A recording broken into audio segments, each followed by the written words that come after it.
Rádio Piauí.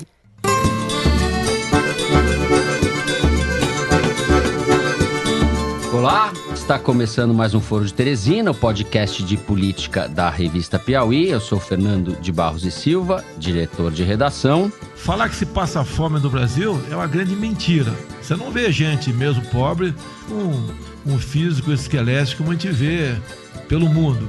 E tenho à minha frente o editor do site, José Roberto de Toledo. Opa, Toledo. Opa, Fernando, bem-vindos ouvintes ao Foro de João Pessoa. Opa! Não vou comparecer à inauguração do aeroporto que o povo da Bahia construiu, porque temos presenciado agressões ao povo do Nordeste e ao povo da Bahia. Malu Gaspar continua em férias intermináveis, a gente não sabe quando ela volta. E para o seu lugar, mais uma vez, nós convidamos a repórter Thaís Bilenque, que veio diretamente de Brasília. Oi, Thaís. Olá, gente. A Justiça Federal expediu 4 mandados de prisão temporária e 7 mandados de busca e apreensão para serem cumpridos em 3 cidades, na própria capital de São Paulo, Ribeirão Preto e Araraquara. Eu queria pedir aos nossos ouvintes para entrarem no site da Piauí, na aba Eventos, e se inscreverem na Maratona Piauí CBN de podcasts. A gente já tinha feito uma aqui no Rio de Janeiro, foi um grande sucesso, muita gente reclamou que não conseguiu comprar ingresso, tinha gente que comprou a passagem antes de comprar o ingresso, aí chegou aqui, não tinha ingresso, enfim. Para não haver esse problema novamente, estamos fazendo uma nova maratona em parceria com a CBN, dessa vez em São Paulo, na ESPM, Escola Superior de Propaganda e Marketing, no próximo dia 17 de agosto, um sábado. Então, corre lá, se inscreva, auditória maior dessa vez, mas uma notícia aqui em primeira mão, metade dos ingressos já foram embora, então se eu fosse você, corria lá, vai ter gente muito bacana dos podcasts Não Ovo, um milkshake chamado Wanda, do Fronteiras Invisíveis do Futebol, Pretas na Rede e Café da Manhã da Folha de São Paulo. E teremos um Foro de Teresina especial ao final da maratona, com a participação ilustre da nossa colega, jornalista Maria Cristina Fernandes, da CBN e do jornal Valor Econômico. Não perca! É isso aí, depois dessa convocação, até eu vou comprar o meu convite. Ainda tem meio auditório. Opa! Também, gente, óbvio. Muito bem, feito o convite, vamos aos assuntos da semana. O tema que abre o programa de hoje é a sequência de caneladas, mentiras e pataquadas. Não são só pataquadas, na verdade, proferidas por Jair Bolsonaro na última semana. Ele desacreditou os dados sobre o desmatamento no Brasil, negou que haja fome no país e atacou de forma baixa a jornalista Miriam Leitão. No segundo bloco, nós vamos continuar falando do presidente, dessa vez sobre a relação dele com o Nordeste. Segundo ele, terra de paraíbas, não é uma terra de teresinos ou de piauenses, né, Zé? Como nós. A gente fala um pouco sobre esse caso, sobre os seus desdobramentos. Por fim, no último bloco, a gente vai tratar do esvaziamento da Operação Lava Jato e do sintomático silêncio do juiz Sérgio Moro. Vem com a gente.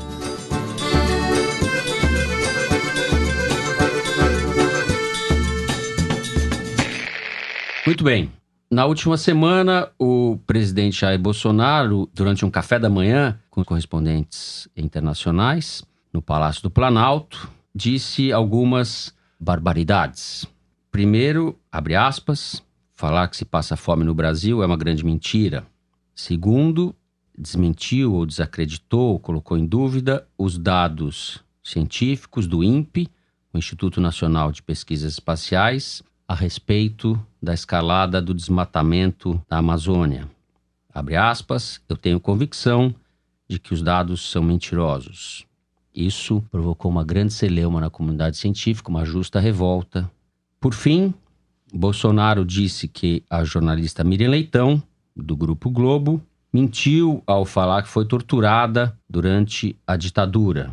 É sabido, está documentado, já foi relatado por ela própria, que Miriam Leitão foi sim torturada na ditadura. Mas, abre aspas, Bolsonaro disse, ela estava indo para a guerrilha do Araguaia e depois conta um drama todo mentiroso de que teria sido torturada, sofreu abuso, etc. Mentira, mentira, fecha aspas.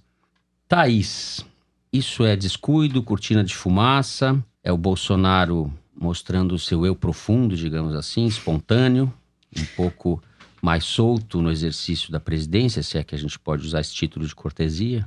O que é? Lembre que no início, assim que ele tomou posse em janeiro, o Bolsonaro fez uma sequência de falas e recuos seguidos. Ele primeiro falou que ia aumentar o IOF, o Imposto de Operações Financeiras, depois foi desmentido pelos subordinados dele, Onix e Marco Sintra. Depois ele também, nessa mesma ocasião, falou que ia reduzir a alíquota do imposto de renda também, o governo voltou atrás. Ele falou que ia despetizar o Planalto, demitiu 320 servidores, perceberam que o Conselho de Ética Pública estava sem servidor nenhum e tiveram que readmitir esses funcionários.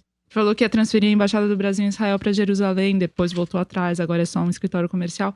Começou a fazer todas essas bagunças no início do governo e a gente ficava tentando entender, né?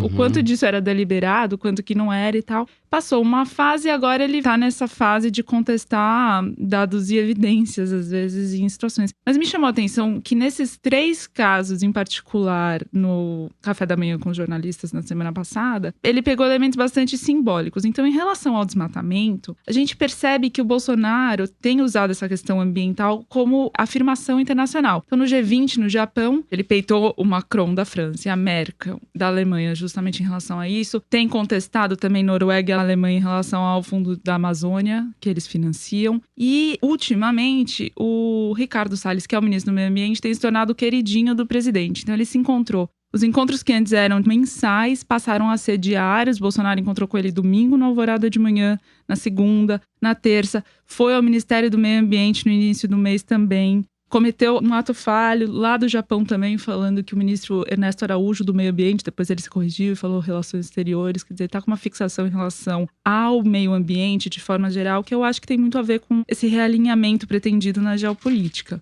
Depois, em relação a Miriam Leitão, também tem simbolismos importantes, porque além da resistência à ditadura, dela ser mulher, trabalhar no Grupo Globo, tem esse forte uso de dados científicos nas colunas e reportagens dela. Então, assim, eu acho que tem isso. E em relação à fome, também tem o aspecto de alguma forma fazer um antagonismo com o Lula, né? Porque o Lula recebeu títulos, 2, um da ONU e um do World Food Prize também, por suas políticas de combate à fome, Fome Zero, depois com Bolsa Família. Então, acho que ele escolheu aí alguns elementos para pincelar que, de alguma forma, posicionam ele politicamente. O fato é que o que o Bolsonaro faz precisa ser classificado como o que é. Então, acho que a imprensa precisa começar a aprender quando o presidente mente, dizer que ele mentiu. Usar o verbo correto, né? Porque a gente não está acostumado a fazer isso. Isso não é um problema que nasceu no Brasil, é um problema que a imprensa americana vem enfrentando nos Estados Unidos desde a eleição do Trump. E lá se tomou essa decisão, que quando o presidente mente, se diz com todas as letras, o presidente mentiu. Então, eu acho que a gente precisa deixar claro. Então, o Bolsonaro mentiu em relação ao INPE. Mentiu. Por quê? Porque os dados são imagens de satélite, não são fotografias, são imagens que, se ele não confiar no INPE, ele pode pegar as da NASA. Vai chegar exatamente à mesma conclusão, né? O problema que ele diz... Ele não tem nenhuma razão para não confiar no INPE, né, Zé? Essa que é. O INPE é um instituto referência internacional. Sim, né? 50 e poucos cientistas brasileiros saíram em defesa do presidente do INPE, que teve uma resposta super corajosa ao Bolsonaro. Ele tem um comportamento como se estivesse falando em botequim. E eu quero estressar isso, uma conversa de botequim. Sabe? Ele fez acusações indevidas a pessoas que do mais alto nível da ciência brasileira. Isso é uma piada de um garoto de 14 anos, que não cabe a um presidente da República fazer. Precisa ser elogiado por isso, porque Ricardo não é Galvão. frequente que alguém que tem um emprego público ponha o seu na reta para defender a instituição que ele preside. A comunidade científica brasileira toda veio apoiá-lo, porque obviamente ele está do lado certo, está do lado da verdade. O problema do Bolsonaro, depois ele tentou remediar sua declaração, dizendo que o problema era o impacto que isso causava na imagem do Brasil no exterior. Ora, o problema não é a divulgação do dado, o problema é o desmatamento, né? Se não houvesse desmatamento, se houvesse redução da taxa de desmatamento, a notícia seria positiva. O fato é que está aumentando. Culpa de quem? Do Ricardo Salles, o queridinho dele em última instância. E ao contrário do que ele gosta de dizer, as florestas na França estão aumentando, não estão diminuindo. Então, vamos acabar com essa palhaçada, desse papo furado de que só nós temos floresta, porque Nós cada vez temos menos floresta, né? Uma coisa. Segunda coisa, Miriam Leitão. A Miriam nunca participou da luta armada e não estava indo para o Araguaia fazer a guerrilha do PCdoB, por uma simples razão que ele sabe, Bolsonaro sabe. Todo mundo que se envolveu com a guerrilha do Araguaia morreu, torturado e teve seus corpos desaparecidos. Então, é uma contradição até para quem defende a ditadura. É uma estupidez. Quem morreu foi preso, caso do ex-deputado, presidente do PT, José Genuíno. Raríssimos que sobreviveram, né? E ela estava no Espírito Santo, a milhares de quilômetros de distância do Araguaia, tá certo? Indo pra praia. Enfim, nada a ver com nada. Terceiro, finalmente, sobre a fome, ele vem da região mais pobre do estado de São Paulo, onde a fome é endêmica. Se ele não consegue reconhecer um fato que acontece na cara dele, no lugar de onde ele veio, que é o Vale do Ribeira, realmente é porque é um mentiroso contumaz, né? Eu só queria deixar claro esses 3 pontos pra gente chamar pelo nome que tem. E dizer que isso não é um fenômeno brasileiro, mas é um fenômeno global. Agora a gente tem a conexão laranja no mundo, né? Brasil, Reino Unido, que tem um novo laranja lá como primeiro-ministro, e o laranjão, que é o Trump nos Estados Unidos. Reino Unido E os 3 que são famosos por mentirem. Que acaba de eleger o Boris Johnson, Partido Conservador, é um genérico do Trump. O próprio Trump falou isso, é o Trump britânico, né? E tem essa característica de... Ex-prefeito de Londres, um sujeito histriônico, falastrão. Não, e tem essa mesma característica de mentir desbragadamente, depois faz de conta que não disse. Eu tenho a teoria de que, na verdade não é minha, isso tem vários estudos que confirmam, essa realidade paralela que essas novas lideranças populistas de direita estão conseguindo propagar com grande sucesso, só é viável graças às mídias sociais, onde cada um cria a sua própria realidade e acredita no que quer. E onde a emoção supera a razão em muitas vezes. Então, esses caras são os melhores manipuladores das emoções das pessoas via mídias sociais. E não tem nenhum sinal de que eles vão parar de fazer o que eles fazem, porque isso é o que garante a eles a popularidade que eles têm. Só para arrematar o que você falou, eu acho importante a gente frisar que há uma ruptura em relação ao que a gente conheceu até aqui na política brasileira e mundial. Porque dissimulação, teatro, retórica, sofismas, isso tudo faz parte do jogo político. A política é uma arte de dissimulação, todo mundo sabe. Uma arte de dissimulação, de convencimento. Aqui se trata de outra coisa, de negação de dados científicos, de verdades estabelecidas. Não há, a rigor, no que o Bolsonaro faz, política. É uma atitude pré-política, de certa forma, porque ele é uma figura que desconhece o que seja mediação. E a política é a arte da mediação. Ele tem uma relação problemática com as palavras, eu acho. Então, a gente está num registro de anti-iluminismo, de obscurantismo militante, que é inédito. E isso tem que ser chamado pelo nome.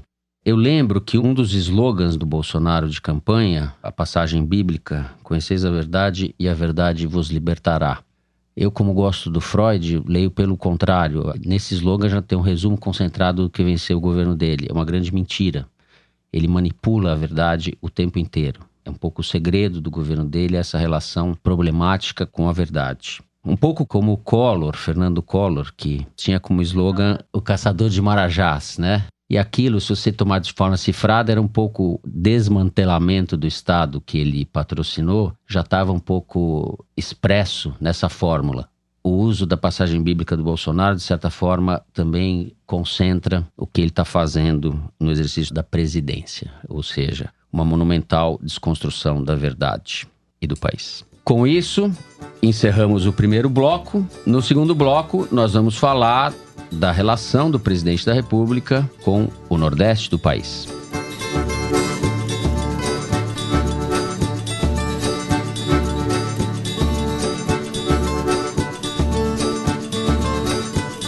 Nesse mesmo café da manhã com os correspondentes estrangeiros, antes propriamente de começar a entrevista, a conversa com os jornalistas, o Bolsonaro conversava à mesa com o ministro da Casa Civil, Onyx Lorenzoni.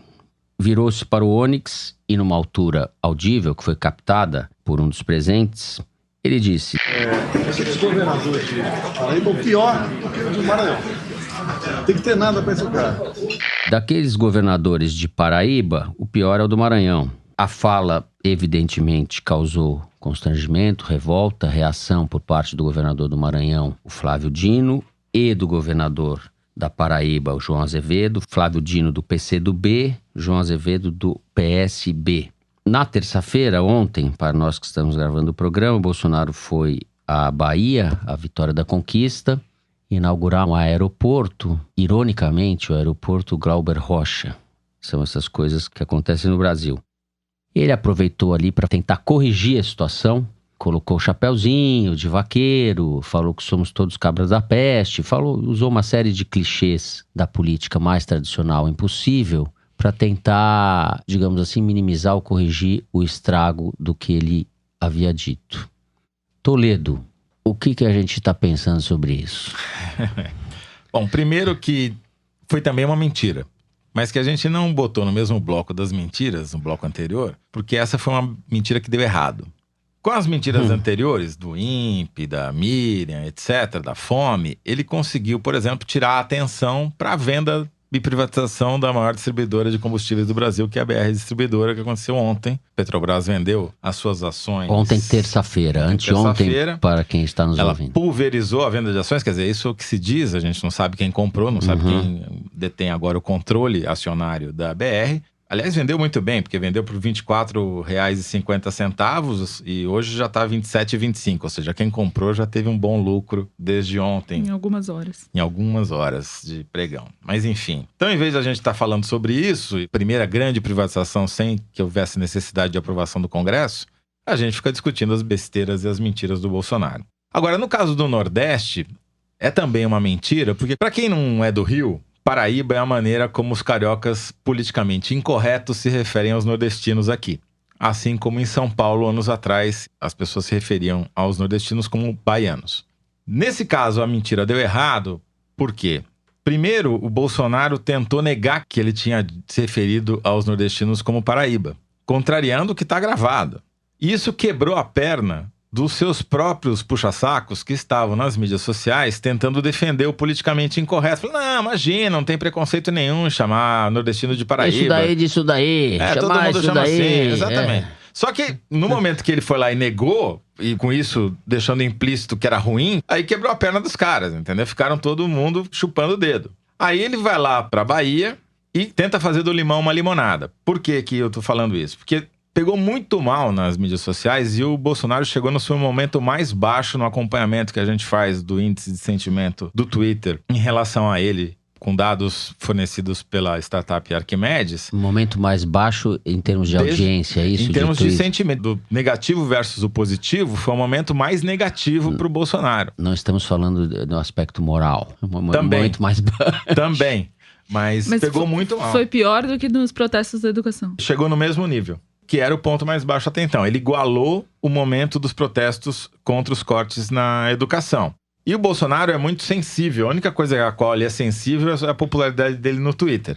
E daí ele tentou recuperar-se indo à Bahia e tentando fazer do limão uma limonada. Falou que somos todos Paraíba, que a Michele, mulher dele, é filha de cearense. Que na família dele tem sangue de cabra da peste, enfim, etc. tentou... Todos os clichês. Exatamente. Só que eu tenho dúvidas se isso teve eficiência, porque os governadores do Nordeste, que a maioria é de oposição, agiram muito rapidamente para se mostrarem indignados, de verdade ou não, não importa, e botaram lenha na fogueira. E o Bolsonaro, que já tem a sua maior impopularidade no Nordeste, deve ter perdido ainda mais eleitores ali. Só queria destacar que isso tem um componente político que é o que talvez importe daqui para frente. Que o Neto, ACM Neto, que é prefeito de Salvador, que fica a 500 quilômetros de distância de onde foi inaugurado o aeroporto, se aboletou e foi até lá. Não tem nada, imagina, o prefeito de Salvador e na inauguração do... Foi a mesma coisa que nem o prefeito de Matão vir para a inauguração do aeroporto no Rio de Janeiro, mais ou menos a mesma distância. Rio de Janeiro que fica na Grande Matão. Claro, óbvio. Por essa razão até justificaria, né? Mas enfim. O Neto foi lá se aboletar e ficou puxando o saco do... Neto do Democrata. Sim, certo? Exatamente. Presidente do Democratas. Tem uma disputa ali de poder entre ele e o Rodrigo Maia, presidente da Câmara. Quer dizer, o Bolsonaro já foi enfiar a sua cunha ali para ver se cria uma separação. Ficou falando que o Neto podia ser um presidente do Brasil no futuro. Enfim, um ficou puxando o saco do outro e virou um evento de campanha para 2022. Exatamente. Porque a Bahia é o 4º maior colégio eleitoral do Brasil. O Nordeste é a única região do país onde Bolsonaro perdeu a eleição pro Haddad no segundo turno do ano passado. O Bolsonaro costuma dizer que não é obrigado a saber de cabeça todos os dados e tal, mas em relação a isso ele No caso sabe... dele, nenhum dado ele sabe de cabeça. Mas esse dado ele sabe perfeitamente. Ele sabe que ele perdeu nos 9 estados, mas ele ganhou em 5 capitais, é verdade. Ele ganhou Recife, Aracaju, João Pessoa, Maceió e Natal, mas perdeu em Salvador, São Luís, Teresina e Fortaleza. O fato é que algumas peças que estavam paradas nesse xadrez se moveram.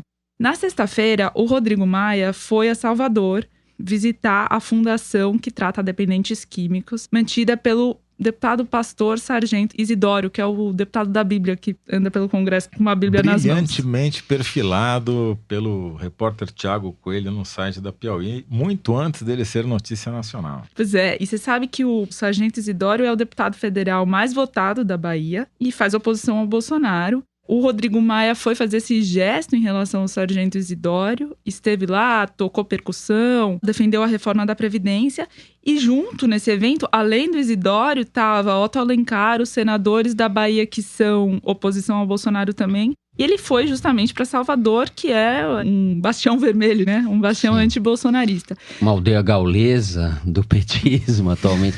O centro de gravidade do PT virou Nordeste, né? É um símbolo dessa resistência. E o país está cindido, né? Regionalmente. A última eleição reforçou isso, né?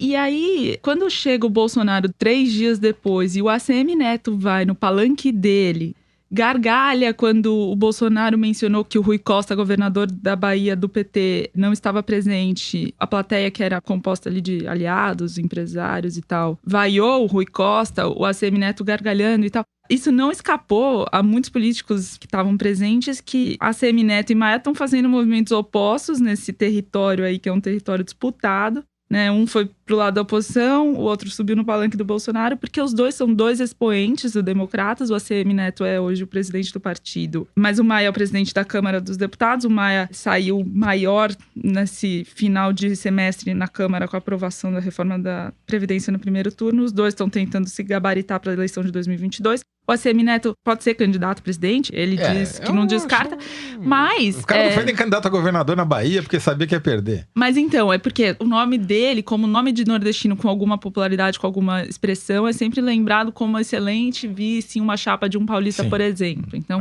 o DEM e o PSDB juntos, o Dória se lançando de fato candidato, ele tem essa possibilidade. Mas o Rodrigo Maia também saiu grande, então são movimentos ali opostos que os dois fizeram. E aí a Bahia simbolizou, serviu de palco para essa movimentação antecipada da campanha de 2022. Né? Isso é bem interessante. E o Rodrigo Maia, é bom lembrar que tá jogando de dobradinha com o Dória. Né? A gente sabe que existe esse namoro, essa afinação, né? Essa afinação entre eles. Coincidência ou não, nas redes sociais aí dos bolsominions, como a gente fala, dos apoiadores do Bolsonaro, circulou um vídeo do Dória, recapitulando imagens da trajetória política do Dória.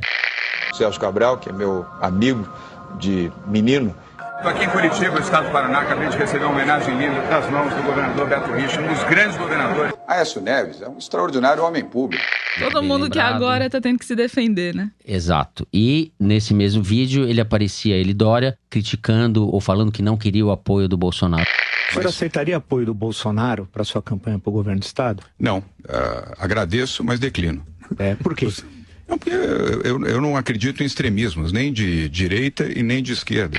Ou seja, foi a primeira investida, eu acho, dos apoiadores aí, do núcleo do bolsonarismo contra o Dória, o que também é um sintoma de precipitação de disputa política, de espaço político, cujo ponto de fuga é 2022. E passando antes por 2020, porque a eleição para a prefeitura vai mobilizar todas essas forças e talvez...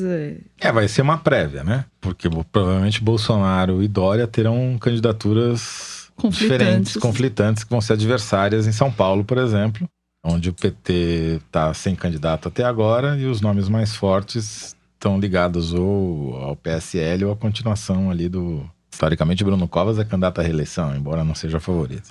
E a Joyce Hasselman pode ser... Joyce Hasselman, líder do governo no Congresso, que é do PSL, mas também é muito ligada ao Dória, então ela está se colocando como candidata. Vai ser uma disputa que vai mostrar um pouco essa disputa de quem é quem na eleição de 2020 e uma prévia de 2022. Muito bem, com isso a gente encerra o segundo bloco do programa. Antes de irmos ao terceiro bloco, temos o número da semana. O Luiz Maza, nosso produtor, tem aqui na ponta da língua um número que é extraído da seção Igualdades, publicada toda segunda-feira no site da Piauí. Então, Luiz, diz pra Thaís, qual é o número da semana? 56%. O que é isso, Luiz? Essa é a porcentagem de partos no Brasil que são feitos por meio de cesariana. Desde 2009, o país tem mais partos desse tipo do que partos normais. É uma proporção maior do que a gente encontra, por exemplo, lá nos Estados Unidos. Lá, só 32% dos partos são feitos por meio de cesárea. Agora, é interessante notar que no Brasil esse dado tem um recorte social bem claro. Em 2017, as grávidas que tinham mais de 12 anos de instrução, isso é, 12 anos de estudos, fizeram proporcionalmente 10 vezes mais cesarianas do que as grávidas que não tinham nenhuma instrução. Se você pegar aqui no Rio de Janeiro, para mostrar que a componente aí tem menos a ver com a educação e mais a ver com a renda, na verdade é uma proxy de renda, a gente comparar o que acontece no Complexo do Alemão, que é um complexo de favelas no Rio, com a Barra da Tijuca, que é um bairro de classe média alta, a proporção é de 6,5 vezes mais cesáreas na Barra da Tijuca do que no Alemão. E cesárea é preferência de médico que atende plano de saúde, né? Que quem pode pagar, muitas vezes, já vai direto para cesárea sem passar por nem a possibilidade de fazer um parto normal. Agora, Luigi, eu também tenho um número da semana. Então diga, Toledo, qual é o número da semana? O número é 3.682. O que é 3.682, Toledo? Obrigado, Luigi. 3.682 quilômetros é a distância que separa Phnom Penh, no Camboja, a Pyongyang, na Coreia do Norte. E o idiota aqui, no programa passado, falou que Phnom Penh era a capital da Coreia do Norte. Ou seja, eu só errei por 3.682 quilômetros. Mas, felizmente, o estagiário do escritório de advocacia que defende Flávio Bolsonaro me ligou lá de Phnom Penh para avisar, escuta, não é aqui, é lá, entendeu? Então, enfim, tá feita aí a correção. Depois de tanto número, eu vou ao meu número da semana, o terceiro bloco, não é isso, Luiz? Vamos ao terceiro bloco falar sobre a situação da Operação Lava Jato. Conforme nós falamos aqui na semana passada, o presidente do Supremo Tribunal Federal, ministro Dias Toffoli, suspendeu as investigações envolvendo dados do COAF, do Conselho de Controle de Atividades Financeiras, que não tivessem sido autorizados pela Justiça, ou seja, ele proibiu que esses dados fossem usados nas investigações sem uma autorização judicial. Atendeu com isso, especialmente o senador, então deputado estadual Flávio Bolsonaro, envolvido no escândalo da Alerj, do repasse do dinheiro dos assessores para as contas do deputado, como é sabido. E até agora, o que me chama a atenção, Toledo, é que o Sérgio Moro ficou em silêncio, se beneficiou dos dias de folga, supostamente já voltou de folga e permanece calado. Já voltou, já teve até reunião com o Bolsonaro nesta quarta-feira pela manhã. A gente está, ironicamente, vendo o Moro ajudar a enterrar a Lava Jato? Talvez as investigações contra a corrupção no Brasil, porque se a gente olhar o que o Bolsonaro tem dito desde que tomou posse, um dos assuntos ao qual ele menos se refere é o combate à corrupção. Era uma coisa muito presente durante a campanha, que agora, simplesmente, depois que ele ganhou a eleição, saiu de pauta. Na verdade, o Bolsonaro, de alguma maneira, está conseguindo realizar o sonho do MDB, né? Lembra aquele famoso acordão com o Supremo, com tudo? Do Romero Jucá. Exatamente, é o que o Bolsonaro está conseguindo fazer com o Supremo, com tudo, com Toffoli, com tudo, né? Não foi só essa decisão do Toffoli que interrompeu as investigações sobre o Flávio Bolsonaro, mas, por tabela, dezenas de outros casos de corrupção. Foi justamente cooptando para o lado dele, Bolsonaro, o maior herói da causa da luta anticorrupção, que é o Sérgio Moro, que ele conseguiu fazer isso, porque ele transformou o Moro numa figura maior do que ele, num vassalo, né? Vassalo a ponto de interromper suas férias para elogiar a indicação do Eduardo Bolsonaro como embaixador do Brasil em Washington. O que deve ser confirmado aí nos próximos dias, né? O Sérgio Moro está se transformando numa figura politicamente cada vez menor e engajada em operações peculiares. É o caso, por exemplo, da investigação do CARF, que é aquele famoso tribunal administrativo que julga processos na Receita Federal, geralmente reclamações de contribuintes ou de sonegadores que dizem que não devem o que devem à Receita. Houve uma operação famosa, a Operação Zelotes da Polícia Federal, que descobriu bilhões e bilhões de reais que o governo deveria receber, não estava recebendo porque havia corrupção nesse tribunal administrativo. E essa operação foi caindo no esquecimento e 2 reportagens do Breno Pires no blog do Fausto Macedo, uma mostrou que ela ficou completamente esvaziada, ao ponto de não ter nenhum procurador da República que fizesse parte do quadro da força-tarefa da Operação Zelotes nas audiências do caso. Porque o coordenador está fazendo pós-graduação nos Estados Unidos e continua sendo o coordenador da Operação Zelotes. E o único procurador que atuava foi transferido para Roraima.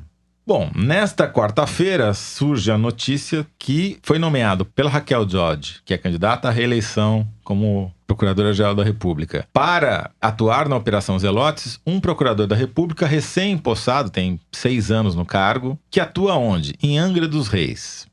Esse procurador é tão pouco reconhecido no Ministério Público que, para conseguir uma audiência com o Moro, ele teve que se valer do auxílio, da ajuda de um senador da República. Qual senador? Flávio Bolsonaro. Os 2 foram visitar o Moro a título de pedir uma presença maior da Polícia Federal na região de Angra dos Reis. O cara estava tão empenhado nessa questão que agora vai ser transferido para cuidar das Zelotes em vez de cuidar da Polícia Federal em Angra dos Reis. E como se não bastasse, em Angra dos Reis corre o processo contra o pai do Flávio Bolsonaro, o presidente Jair Bolsonaro, por conta daquela pesca em local ilegal. Enfim, é tudo conectado de um jeito muito esquisito. Não vejo nenhuma ilegalidade, não tô acusando ninguém de nada, mas mulher de César, né? Porque as aparências, nesse caso, são muito ruins. E nada ajuda a passar uma ideia de que se está efetivamente buscando encontrar culpados de corrupção nesse governo. E na verdade, o Bolsonaro, ele jogou o Moro às feras mesmo, porque o Bolsonaro... As feras ou as férias? Os 2, né?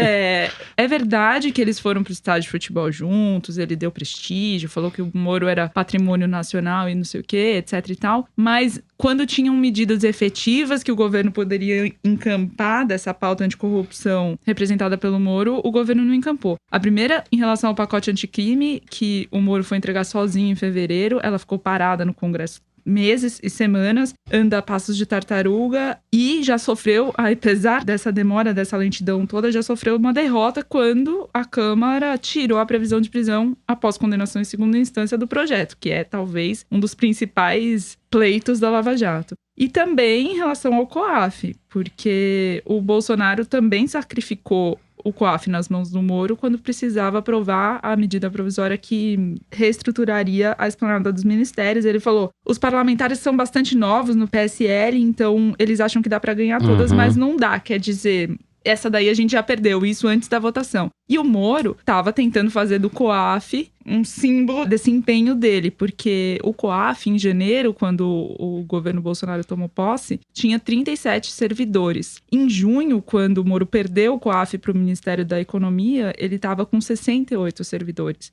16 dos quais aumentaram quase 30, metade, eram comissionados, quer dizer, foram colocados lá por indicação, por cargo de confiança. Que devem estar jogando agora paciência no computador, né? Porque eles não podem fazer mais nada. Né?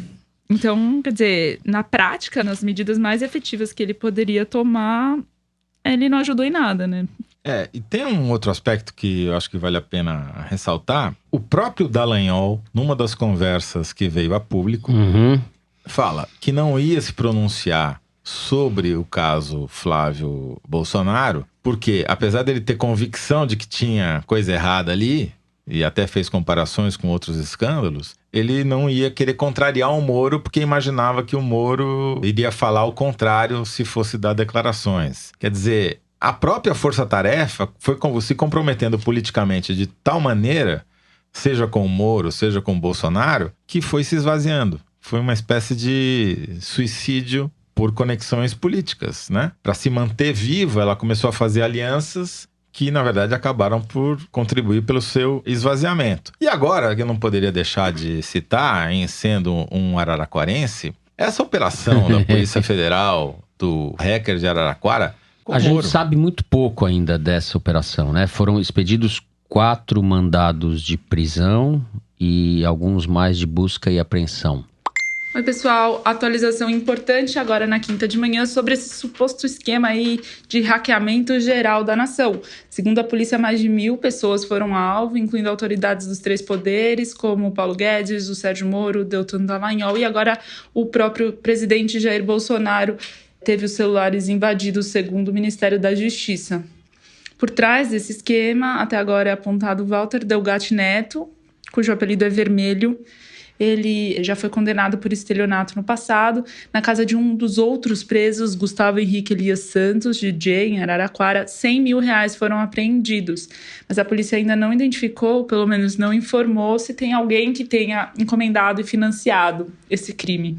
A grande questão até aqui é qual é a relação desse esquema com o Intercept e as reportagens mostrando conversas privadas entre Moro e Dallagnol. Essa pergunta não tem uma resposta oficial, porque nem a Polícia Federal nem a Justiça informaram.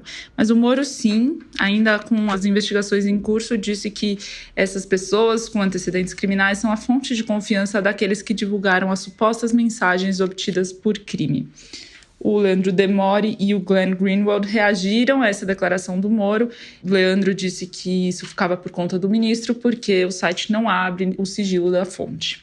O advogado do Vermelho disse que ele não é a fonte do Intercept, mas o Estadão publicou uma matéria um tanto quanto cautelosa dizendo que 2 altas autoridades dessa investigação confirmavam a ligação. Mas essas próprias autoridades se disseram parcimoniosas em relação a essa conclusão, porque as palavras do Delgatti, condenado por estelionato, não podem ser tão levadas a sério assim. Aguardamos as próximas cenas. Até! Muito bem, com isso a gente encerra o 3º bloco do programa e chegamos... Esperado momento Kinder Ovo. A gente vai tirar a Thaís agora da sala. Esperado por quem? Por mim não é. Aguardado. Aguardado. Na última semana, a Thaís demorou 3 segundos para acertar a voz da Carla Zambelli. Nem a mãe da Carla Zambelli seria tão rápida, Thaís. Mas muito bem. Vai convocar um solta promotor de Angra dos Reis. Alexandre Frota. Solta o Alexandre Frota para compensar a Carla Zambelli. Vamos lá, Dani. Tira. Ah, não vai saber, é política. É o Silvio Santos. Vocês são fracos em política, são fracos. 81 pra frente, Lima, senão... Vereador de Nova Iguaçu. Vereador de Nova Iguaçu, ele foi. Nelson Bornier. É o Eduardo? Andava com a Lourdinha. É o Flávio Bolsonaro, que foi fazer, disputar com o irmão Eduardo no programa do Silvio Santos. Vereador de Nova Iguaçu, andava com a Lourdinha, usava capa preta. Capa preta. O Lourdinha deve ser o trabuco dele, né? A Lourdinha era uma metralhadora. Ele andava com a capa preta e tinha uma metralhadora com ele. Tenório Cavalcante, imbecil. Foi vereador de Nova Iguaçu e foi um nome conhecido no Brasil todo. É que você Getúlio Vargas? Sim, Getúlio Vargas não. Idiota! Fala, meu bem. Tenório Cavalcante. Aí, acertou. Tenório Cavalcante. Olha, ganhou de vocês, não é possível. Quem falou Getúlio Vargas? O Flávio Bolsonaro, esse não foi o Eduardo. Que andava com uma metralhadora, Getúlio Vargas? Pelo amor de Deus. Eduardo, futuro embaixador. A coisa tá pior do que eu imaginava. Nem o INPE vai achar neurônio nesse... Nossa senhora, andava com uma metralhadora, Getúlio Vargas.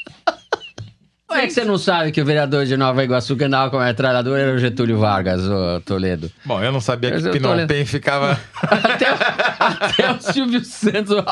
Ai! O Silvio Santos riu do cara. Não é possível, eu não ouvi isso.